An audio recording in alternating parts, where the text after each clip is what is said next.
வணக்கம், தேனிலேருந்து விக்ரம். இங்கே பார்த்தீங்கன்னா நம்ம போர் இறக்கி ஒரு மாதம் ஆகுது. இதில் என்ன கம்ப்ளைண்ட்னா, மோட்டர் இறக்கியாச்சு.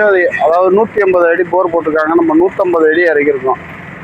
இறக்கி ஆன் பண்ணுறப்போ ஒரு அரை மணி நேரம் ஓடிச்சு. அதுக்கப்புறம் யூசேஜ் பண்ண இப்போ சுத்தமாக தண்ணியே இல்லை. ஆனால் ட்ரையான ஏரியாவோட கம்மியாக போர் போடாதீங்க. போடணும்னா ஒரு 500-600 அடி போட்டாத்தே அடிக்கிற தண்ணினாச்சும் வரும். இந்த மோட்டர் நம்ம கழட்டிட்டு புதுசாக திரும்ப போர் போட போகிறாங்க. போர் ஆழம் கம்மியாக போடுறாங்கன்னா இந்த மாதிரி ஒரு 10 நாளில் வரும். அதுக்கப்புறம் தண்ணி வராமல் போயிடும். திரும்ப நமக்கு டபுள் செலவாகத்தே ஆகும். 500 அடிக்கு 200 அடிக்கு எவ்வளோ டிஃப்ரெண்ட் ஆக போகுதுன்னா கேசிங்கு ஜாஸ்தியாக போகுது. போர் போடுறது கம்மியாகத்தே வரும். அதனால் ஜாஸ்தியாக போட்டுக்கோங்க.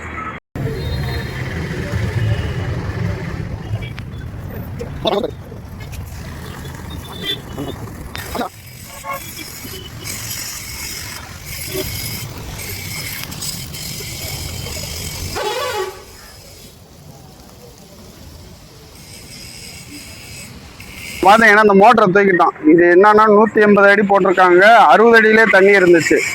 60 அடியிலே தண்ணி இருந்துச்சுன்னா நம்ம மோட்ரு போட்டோம்னா கரெக்டாக ஒரு 7 நிமிஷத்தில் காலி ஆயிடுச்சு தண்ணி ஃபுல்லாக. அப்படியே எடுத்து வெளில தள்ளிடுது. அதுக்கப்புறம் மோட்ரு ஆஃப் ஆயிடுது, ஓடலை. இதனால் என்ன சொல்ல வரேன்னா, மோட்ரு போர் போடுறோம்னா முன்னாடியே ஒரு 500 அடி 600 அடி போட்டோம்னாத்தே வீட்டுக்கு அளவாக ஒரு 1000 லிட்டரு 2000 லிட்டரு தண்ணினாச்சு வரும்.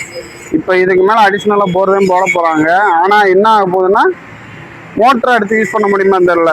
ஏன்னா ஆழம் ஜாஸ்தி ஆச்சுன்னா மோட்டரை யூஸ் பண்ண முடியாது, வயரை யூஸ் பண்ண முடியாது, பைப்பை வேணால் யூஸ் பண்ணலாம்.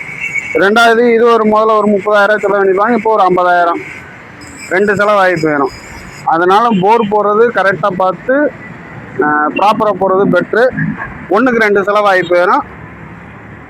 பற்றாக்குறைக்கு மன கஷ்டந்தே வரும். அதனால் போருக்கு மட்டும் கரெக்டாக சிந்திச்சு செயல்பட்டீங்கன்னா பிரச்சனை இருக்காது.